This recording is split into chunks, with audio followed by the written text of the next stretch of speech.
राजू और जादुई चिराग। रात का समय था और आसमान में एक चुड़ैल अपनी झाड़ू पर उड़ रही थी।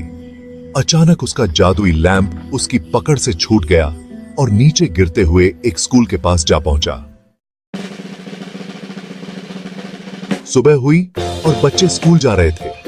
तभी राजू की नजर उस लैंप पर पड़ी। उसने सोचा कि जैसे मूवीज में देखा है, अगर इस लैंप को रगड़ूंगा तो एक जिनी आएगा और मेरी विशेस पूरी करेगा।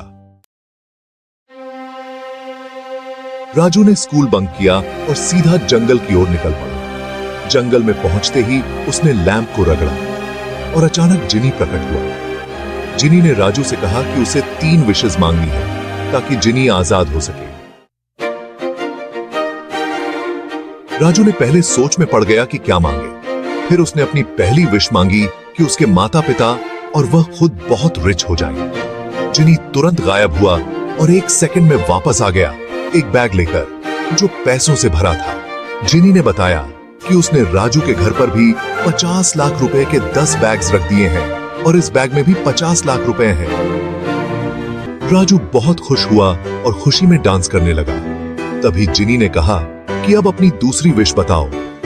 राजू ने थोड़ी सोच के बाद अपनी दूसरी विश मांगी कि उसे एक स्पोर्ट्स बाइक चाहिए। जिनी फिर गायब हुआ और एक शानदार स्पोर्ट्स बाइक लेकर प्रकट हुआ। इसे देखकर राजू बहुत खुश हो गया। लेकिन जैसे ही जिनी ने तीसरी विश के लिए कहा, अचानक चुड़ैल अपनी झाड़ू पर उड़ती हुई आई और राजू को चेतावनी दी कि कोई भी विश मत मांगो, नहीं तो जिनी उसे मार डालेगा। राजू डर गया, लेकिन जिनी ने हंसते हुए कहा कि राजू उसका आखिरी ओनर है और जब वह मर जाएगा तो जिनी इस कैद से आजाद हो जाएगा। जिनी ने खुलासा किया कि 500 साल पहले एक डेंजरस चुड़ैल ने उसे शाप दिया था। वह तभी आजाद हो सकता था जब कम से कम 100 लोग इस लैंप के मालिक बने और सभी मारे जाएं। उसने बताया कि राजू उसका 100वां ओनर है और जब वह अपनी आखिरी विश मांगेगा तो जिनी उसे मारकर आजाद हो जाएगा और अपने रेल्म में चला जाएगा। राजू ने बहुत सोचा और फिर उसे एक आइडिया आया। वह जिनी और चुड़ैल को पास के तालाब पर ले गया और एक बड़ी बाल्टी और आटा छानने की छलनी लेकर आया। उसने जिनी से कहा कि उसकी तीसरी विश यह है कि जिनी इस बाल्टी को 1000 बार छलनी से पानी भरकर भरे और वह यह काम बिना जादू के करे। जिनी ने सोचा कि यह बहुत आसान है और तुरंत तालाब से पानी लेने गया। लेकिन जैसे ही उसने छलनी में पानी भरा, पानी छलनी के छेदों से निकल गया और बाल्टी में कुछ भी नहीं पहुंचा। जिनी ने कई बार कोशिश की, लेकिन हर बार असफल रहा।